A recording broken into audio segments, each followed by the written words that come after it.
Okay, this is going to be the very first divisibility proof we're going to look at, and it's a very fundamental proof. So we're going to say if a and n are integers, does a divide a times n? What does divide mean? Well, for something to divide something, yes, Kitty, here, I'll hold on to you for a bit. What does it mean for something to divide something? Well, we're basically saying, can the thing on the right be divided by the thing on the left with no remainder left over? Okay, you come down. So what this notation basically is saying is it true that an can be written as a times k? Now I'm kind of spoiling the proof for this, so instead I'm going to kind of give you some basic examples of divisibility. When we say something like 2 divides 4, what we're saying is 4 is a multiple of 2, or you're basically saying 4 is 2 times x. When you're saying 3 divides 9, you're basically saying 9 is a multiple of 3, or 9 is equal to 3 times k. Now the important thing about divisibility, in order for these to be true, in order for it to be true that 2 divides 4 and 3 divides 9, it must be that in these equations, x and k must both be integers, right? So in other words, you're basically saying, hey, the thing on the right is just a multiple of the thing on the left. And that is what we're going to try and prove here today, that the thing on the right is by definition a multiple of the thing on the left. So how do we do this?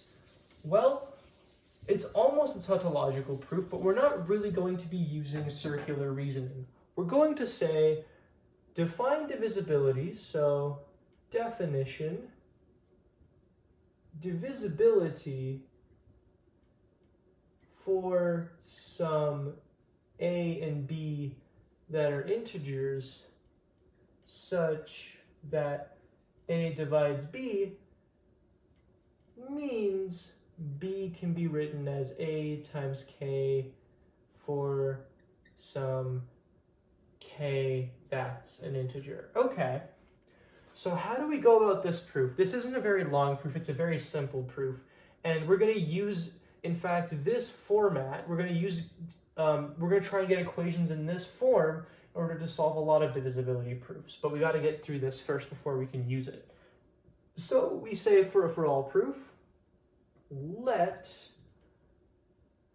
a and b integers, then for a to divide n, it must be that an can be written as a times k for some integer k, right?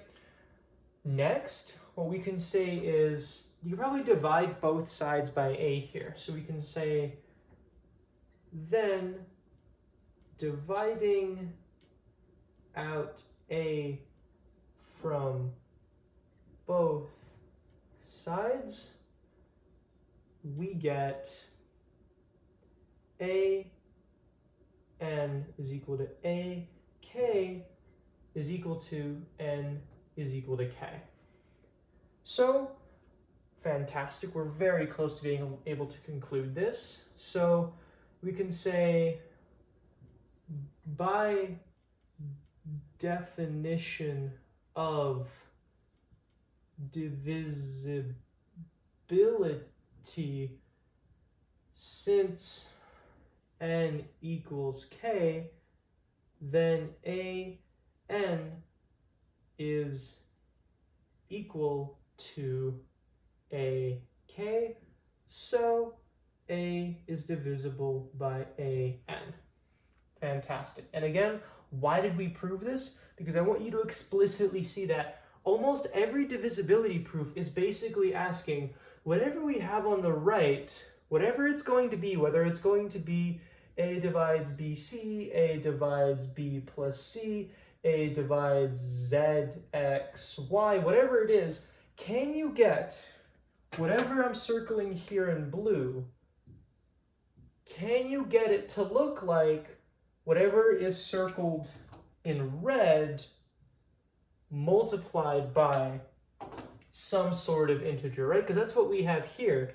We have, where did my pen just go? Oh, it's in my hand. I am very silly. Okay, anyways, so we're basically trying to get this to be, hey, can the thing on the right be written as the thing on the left? So we're going to look for writing this whole thing on the right and trying to get this a. So, and it has to be that when we write this as a times n, a times n, a times n, when we're trying to get what's blue to look like a times n, it must be that whatever n is, whether n is going to be something big like a bracket with x plus y squared plus z over 2, whatever it is, it has to be that this is an integer similar to n over here, so it could be written as like n, and then it's all multiplied by a, right? And then we can say this is a, divides whatever's on the right-hand side. That is why we did this proof, because every divisibility proof is just taking whatever's on the right and trying to get it to, trying to write it down as a multiple of whatever's on the left. Trying to get whatever this is to look like a times something in a bracket, and whatever's in the bracket, like n over here, has to be an integer. So there we go. We've now set our foundation for these sorts of problems.